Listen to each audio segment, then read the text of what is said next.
Alright, welcome to our drone training of trainers video.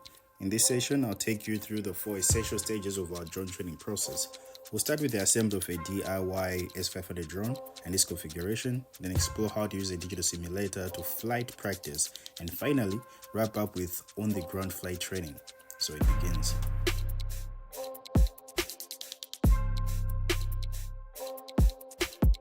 Now, the first stage of our drone training is assembly.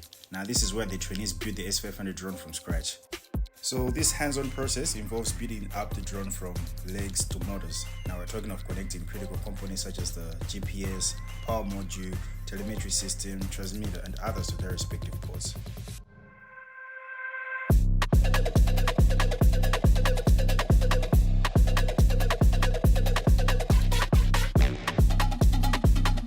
Now at this stage, precision is key because each cable must be correctly connected to ensure smooth communication between the drone's parts and proper functionality. For instance, the GPS provides location data, the telemetry system enables real-time data transfer, and the transmitter ensures the drone responds to your commands.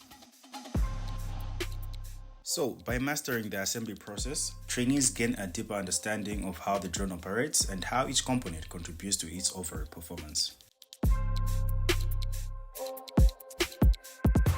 Now, once the drone has been assembled, we move to the configuration stage. Now here we use this Q ground control software that is basically used for setting up and calibrating drones and other similar vehicles. Now the process begins with connecting the drone to a PC via a USB cable. Now under the airframe setup, trainees select the appropriate vehicle type. Now in this case, the quadcopter Holybro S500 matches our drone.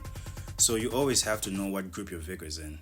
From here, we configure essential sensors by rotating the drone as instructed. This step ensures the system accurately detects orientation and movement.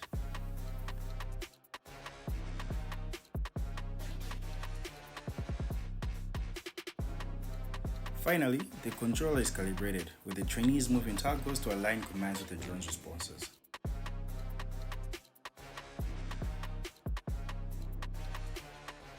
Now, the third stage of our drone training program focuses on simulation training, which is a more vital step in mastering drone flight.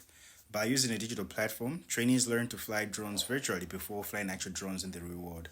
Now, this stage ensures they develop essential flying skills in a safe and controlled environment.